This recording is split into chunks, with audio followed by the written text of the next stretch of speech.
ગુજરાત માધ્યમિક અને ઉચ્ચતર માધ્યમિક બોર્ડની ચૂંટણી માટે મતદાન. સંચાલક મંડળની ચૂંટણીમાં 3 ઉમેદવારો વચ્ચે જંગ જામશે. રાજકોટની વિરાણી હાઈસ્કૂલ ખાતે મતદાન ચાલી રહ્યું છે. મેહુલ પરડવા, પ્રિયવદન કોરાટ, જેવી પટેલ લડી રહ્યા છે ચૂંટણી. ગુજરાત રાજ્ય શાળા સંચાલક મંડળે જેમને બરતરફ કર્યા છે તેવા બળવાખોર પ્રિયવદન કોરાટે જીતનો વિશ્વાસ વ્યક્ત કર્યો. નિર્ભર શાળા સંચાલક મંડળના ઉમેદવાર મેહુલભાઈ પરડવા એ પોતાની ઉમેદવારી નોંધાવેલી છે. યુવાન, શિક્ષિત, સુસંસ્કૃત અને સન્નિષ્ઠ એવા મેહુલભાઈ પરડવાના સમર્થનમાં સમગ્ર ગુજરાતમાં ફક્ત સ્વનિર્ભર શાળાઓ જ નહીં પરંતુ ગ્રાન્ટેડ શાળાઓના જે સંચાલકો છે એ પણ એમના સમર્થનમાં મતદાન કરી રહ્યા છે. ત્યારે આવનારા ભવિષ્યમાં ગુજરાતના શિક્ષણને ઉત્કૃષ્ટતા તરફ લઈ જવું અને ફક્ત સ્વનિર્ભર શાળાઓના જ પ્રશ્નો નહીં પણ ગ્રાન્ટેડ શાળાઓના પ્રશ્ન, શિક્ષણના સમગ્રતયા પ્રશ્નો, એના નિરાકરણ માટે, એના ઉકેલ માટે, એના ઉત્કર્ષ માટે કામ કરવું એ મેહુલભાઈ પરડવા અને સ્વનિર્ભર શાળા સંચાલક મંડળની એક નેમ છે. સૌરાષ્ટ્ર, સાઉથ ગુજરાત અને મધ્ય ગુજરાતનો ખૂબ જ આભારી છું કે એમણે ખૂબ જ મોટી સંખ્યામાં અમારી મિટિંગો કરી છે, અમને સમર્થન આપ્યું છે. ઉત્તર ગુજરાતમાં પણ જ્યાં સાબરકાંઠા, અરવલ્લી અને મહેસાણામાં પણ વધુ મોટી મિટિંગ ન થતાં વ્યક્તિગત મળી શકાય અને અમને આશીર્વાદ આપ્યા છે. એટલે આ વખતે કંઈક પરિણામ અજુગતું આવે અથવા તો અભૂતપૂર્વ આવે એવું કહી શકાય. હું 5 ટર્મથી બોર્ડમાં છું અને મેં જેટલી શાળાઓના કામ કર્યા એટલા જ મત મારે જોઈ છે.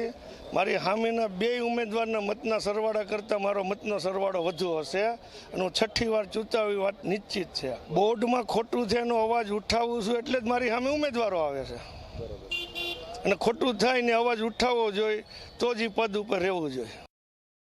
ગુજરાત માધ્યમિક અને ઉચ્ચતર માધ્યમિક બોર્ડની 2 બેઠકો માટે ચૂંટણી છે તે ચાલી રહી છે અને મતદાન ચાલી રહ્યું છે. ખાસ કરીને અત્યાર સુધીમાં 40% કરતાં વધુ મતદાન છે તે નોંધાઈ ચૂક્યું છે. સંચાલક મંડળની જે ચૂંટણી છે તેની અંદર 3 ઉમેદવારો વચ્ચે ચૂંટણીનો જંગ છે તે જામ્યો છે. રાજકોટના વિરાણી હાઈસ્કૂલ ખાતે મતદાન છે તે ચાલી રહ્યું છે. કુલ રાજ્યની અંદર 58 અલગ અલગ મતદાન કેન્દ્રો પર મતદાન છે તે ચાલી રહ્યું છે. રાજ્યની અંદર 6000 જેટલા જે મતદારો છે તે નોંધાયેલા છે. રાજકોટની અંદર 237 મતદારો છે અને આ મતદારોની વચ્ચે રસાકસીનો ખેલ છે તે જોવા મળી રહ્યો છે. સ્વનિર્ભર શાળા સંચાલક મંડળના સભ્ય મેહુલ પરડવા કે તેને પણ ઉમેદવારી છે તે નોંધાવી છે. સાથે જ શિક્ષણ બોર્ડના સભ્ય પ્રિયવદન કોરાટ છે કે તેઓ પણ આ ચૂંટણી છે તે લડી રહ્યા છે. ગુજરાત રાજ્ય શાળા સંચાલક મહામંડળના સભ્ય જેવી પટેલ પણ ચૂંટણી છે તે લડી રહ્યા છે. ખાસ કરીને ગુજરાત રાજ્ય શાળા સંચાલક મહામંડળ દ્વારા પ્રિયવદન કોરાટને બરતરફ છે તે કરવામાં આવ્યા હતા અને બળવાખોર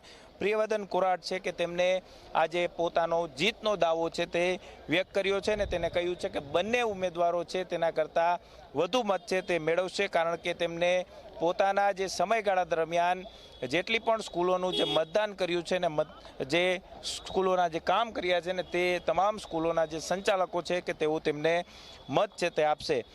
સાથે જ સ્વનિર્ભર શાળા સંચાલક મંડળના સભ્ય મેહુલ પરડવા છે કે તેમને પણ પોતાના જીતનો દાવો છે તે વ્યક્ત કર્યો છે. 9 બેઠકમાંથી 6 બેઠકો છે તે વિવિધ જે 6 બેઠકો છે તે બિનહરીફ છે તે થઈ ચૂકી છે. સંચાલક મંડળ અને શિક્ષક આ 2 બેઠકો માટે ચૂંટણી છે તે ચાલી રહી છે.